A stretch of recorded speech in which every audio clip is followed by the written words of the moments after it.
कल गृह मंत्रालय में लद्दाख हाई पावर कमेटी की बैठक होने वाली है। ये बैठक पूरे लद्दाख के लिए काफ़ी महत्वपूर्ण है और पूरे लद्दाख की नज़रें इस बैठक पर लगी हुई हैं। मेरे साथ ज़्यादा बातचीत के लिए हैं इस कमेटी के सदस्य सज्जाद करगली साहब। ये जो काफ़ी लंबे वक्त के बाद मीटिंग हो रही है, आप लोग किस एजेंडे पर जोर दे रहे हैं, क्या उम्मीद कर रहे हैं? पहले तो हम ये चाहते हैं कि जो बातचीत हमारी पिछली बार रुकी थी, जहाँ पे रुकी थी वहीं से शुरू हो और डोमिसाइल का जो मुद्दा है वो हल हो।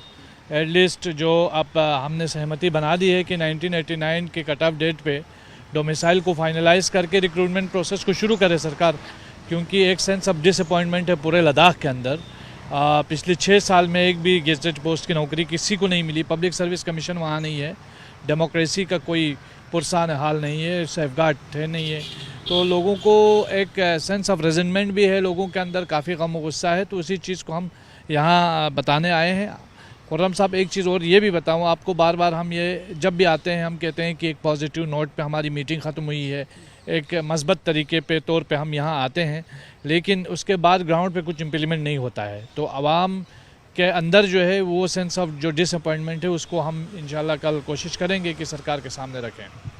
जिस तरीके के फैसले हुए थे, खासतौर से रिक्रूटमेंट को लेकर फैसले हुए थे, यूपीएससी कमीशन जो था उसको लेकर कहा गया था कि जम्मू कश्मीर के साथ जोड़ दिया जाएगा, तो क्या ज़मीन पर चीज़ें अभी नाफिज नहीं हुई हैं, न क्या लागू नहीं हो पा रही हैं? 0% बिल्कुल भी नाफिज नहीं हुई हैं, और बल्कि यहाँ तक कि ये कि बहुत सारे मामला ऐसे हैं जिस पे लद्दाख के स्टेक होल्डर्स बिलखुसूस वहाँ के LHDCs को ऑन बोर्ड लिए बगैर फैसले लिए जाते हैं, जो हमारे लिए बिल्कुल कतई काबिल कबूल नहीं है। सरकार को चाहिए कि थोड़ा एक सेंस ऑफ रिस्पॉन्सिबिलिटी के साथ काम करे, लद्दाख के लोगों को ऑन बोर्ड लेके काम करे, क्योंकि हम इस देश के नागरिक हैं बिल्कुल उसी तरह जिस तरह दूसरे इलाके के लोग इस देश के नागरिक हैं। हमें बिल्कुल पराया न समझा जाए, सेकंड क्लास सिटीज़न की तरह ट्रीट नहीं किया जाए, यही हम बताना चाहते हैं सरकार से। अगर देखें तो आप लोगों की जो 4 पॉइंट एजेंडा जो था उसी से बातचीत शुरू हुई थी और प्रायोरिटी पर रखा गया था कि रिक्रूटमेंट हो, नौकरी और जॉब्स मिले, नौजवानों के मसले हल हों। क्या ये जो अब मीटिंग होने जा रही है, क्या इसमें आगे कौन से एजेंडा जो है उस पर बातचीत आप लोग करने की कोशिश करेंगे? किस चीज़ को आप लोग तरजीह या प्राथमिकता देंगे? देखिए, जिस तरह का आवाम का गुस्सा मुझे नज़र आ रहा है, तो मैं खुद ज़ाती तौर पर तो इस हक़ में नहीं हूँ कि हम बातचीत पे बातचीत ही करते रहें। हालांकि ये हमारे दीगर जो साथी हैं वो सब मिल के जो फैसला लेंगे उसको हम सपोर्ट करेंगे, लेकिन ज़ाती तौर पर मेरा ये मानना है कि सिर्फ बातचीत बराए बातचीत जो है ये इसका कोई हल निकलने वाला नहीं है। सरकार को चाहिए पहले कुछ ठोस इक़दाम उठाए, लोगों का एतमाद बहाल करे। एतमाद नहीं है, ट्रस्ट डिफिसिट बहुत बुरी तरीके से है, और कुछ इक़दाम करके इस बातचीत के सिलसिले को फास्ट ट्रैक तौर पर जो है आगे बढ़ा के इस मसले को हल होना चाहिए था।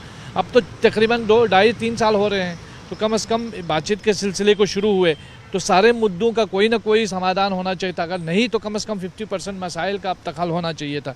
लेकिन अभी जिस तरीके से जिस पेस पे बातचीत चल रही है वो किसी भी एंगल से जिम्मेदाराना नहीं लगता है, और जो स्टेप्स नहीं लिए जाना, तो मुझे लगता है कि ये लद्दाख के आवाम को फॉर ग्रांटेड लिया जा रहा है।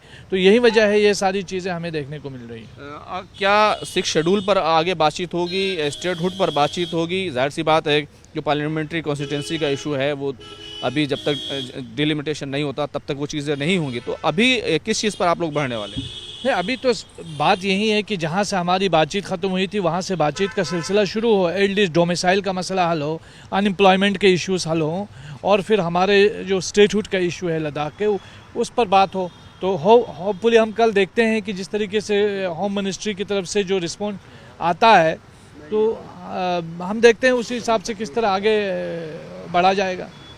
6 शेड्यूल और स्टेटहुड आपके एजेंडे में है, मौजूद है, अभी उस पर बातचीत है? बिल्कुल है, और 6 शेड्यूल स्टेटहुड हमारी अल्टीमेट डिमांड स्टेटहुड की है।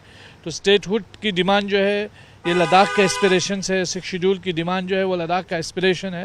तो लद्दाखी आवाम के एस्पिरेशंस को हल करना, उसको आगे रखना, सरकार के साथ टेबल पे रखना, ये हमारी ज़िम्मेदारी है, और इसको हल करके प्रैक्टिकली नाफिज करना ये सरकार की ज़िम्मेदारी, क्योंकि इस सरकार का नारा है कि नेशन फर्स्ट। जब नेशन ही नहीं है तो देश की बात कहाँ से आएगी? देश तभी सरबुलंद या फिर प्रॉस्पेरस होता है जब यहाँ के देश के लोग जो है, नागरिक आम आदमी को जो है वो उसको उसका हक मिले। हमारे देश के जो सरबराह है बिलखुसूस हमारे ऑनरेबल प्राइम मिनिस्टर तो पूरी दुनिया में बोलते हैं कि हमारे डीएनए के अंदर जो है वो लोकतंत्र है, बसा हुआ है। तो क्यों लद्दाख के लोग लोकतंत्र से महरूम है, क्यों डेमोक्रेसी लद्दाख में नहीं है? ये तो हमारा एक जायज़ सवाल है जो हम पूछेंगे सरकार से। बहुत बहुत शुक्रिया बात करने के लिए। देखिए, लद्दाख को जब यूनियन टेरिटरी बनाया गया था तो उसके साथ लेजिस्लेचर यानी कि विधानसभा को नहीं रखा गया था। अब लद्दाख के लोगों की डिमांड है, जिस तरीके से सरकार ने जो रोज़गार का मसला था उस पर आगे कदम बढ़ाया है, इसी तरीके से लेजिस्लेचर पर यानी कि स्टेटहुड पर भी सरकार को आगे बढ़ना चाहिए, लद्दाख को सेफगार्ड मिलना चाहिए। कैमरामैन जगदीश गौतम के साथ खुर्रम शहजाद, न्यूज़ 18 दिल्ली।